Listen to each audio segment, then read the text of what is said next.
Alright, hey guys, welcome back to the random number game. And before we get started coding this method, there's something I actually forgot to add. Maybe you caught it and added it yourself, but I forgot to set a layout. And if you don't do that, nothing is actually going to show up when you start the game. So, set layout, new flow, layout. And then,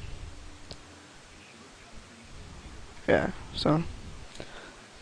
Anyways, after we get that done, go down to here, and back to our action performed method, and we can start coding the brains of the game. So, first of all, we need to generate a random number, so random num equal to, and we need to cast it as an integer because, if it's not an integer, it's going to be like a double with like 15 decimal places, and if it was that, nobody would ever actually guess correctly, so we're gonna have like 10 possibilities, I guess, 1 through 10. So to cast it, you go int in parentheses, and then right after that, go math dot random empty parameters, and then how many you want. I want 10, and just like this.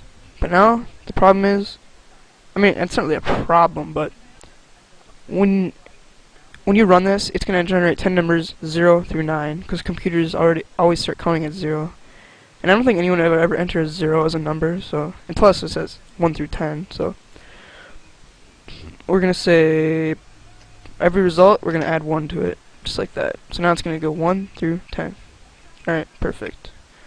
Now, I'm going to add a try and catch block, so I can catch any errors they make, like if someone enters a letter or like a symbol into the text box, it would mess the program up and shut it down. So if we add a try and catch block, it won't shut it down, it'll just tell them what they did wrong and they can fix it. So try, and it's giving us an error because we didn't do the catch block yet. So, and then see, we need to get their guess. So guess is equal to, cast this one as an int also, and then go double dot parse double dot not dot and inside the parse double parameters put text field dot get text, just like that.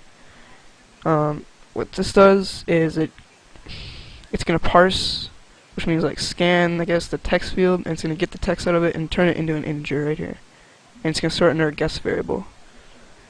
Alright, perfect. So if, actually I'm gonna go down the line. Alright, if, so the logic here is fairly simple. If guess equals random num, they won.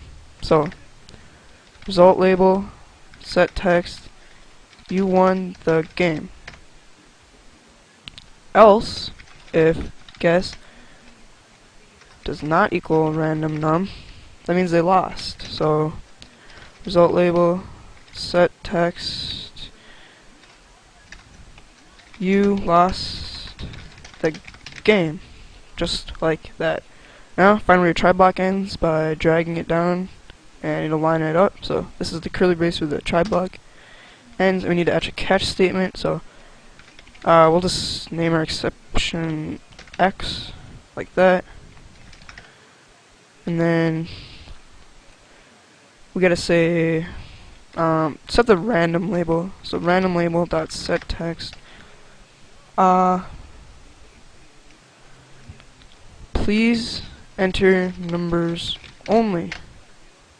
Oh, and I forgot to actually take this random label here and have it output what the random number actually was. So the random number generated was, and then do a plus operator, and then random num. It's like that. So now we are done with the action perform method. So as you can see, it's a lot longer and more complex than anything we've ever done before, but if you need to, pause it now, get all the code, and I'm going to go on to the main method so we can actually run this program real quick. So go down, alright, that's where it ends, so go like this, and then public static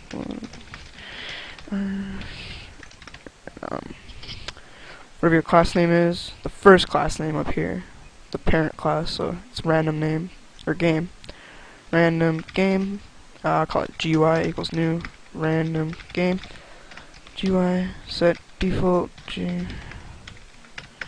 There. So now it's going to close when we actually click the X. Set visible. Duh. Set size. This is usually always the hardest part for me, is setting the size. Considering using flow layout, it can get messed up if we give it the wrong size. So I really don't know. Let's say 300, 150, and then set title. We'll call it random number guessing game. Alright, that's it. Now, not too bad, only 62 lines of code, so, and considering C++, it takes 70 lines of code just to display a window with nothing in it. That's pretty good for Java, so. Alright, here it is. Enter a random number 1 through 10. I'm gonna guess 6. You lost the game. The random number generated was 8. Okay, well I'm gonna guess 7. Huh, looks like I won. You won the game. The random number generated was 7. So, as you can tell, my random number generated was 7.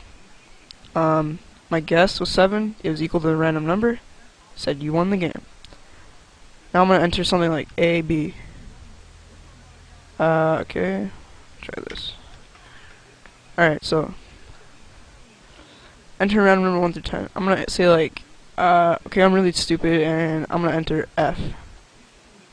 Please enter numbers only. Oh. Oh, okay, I can only enter numbers. Okay. 5. Okay. 4. Oh, looks like I won. Alright. So that's pretty cool. And see, when you click the guess button, the random number generated always changes. Most of the time. So that's how this game works. It might take a little while to catch on to the logic behind this stuff. This is the hardest part, I'd say. But just remember what the try-catch block does. It tries all this garbage stuff, and if it works, it just skips the catch block. But if it gives you an error, like you enter a letter, it's gonna say, please enter numbers only. So, thank you for watching this tutorial, and I think next one we're gonna do maybe some kind of calculator one, or maybe something else, but it'll definitely be with GUI, so thanks for watching.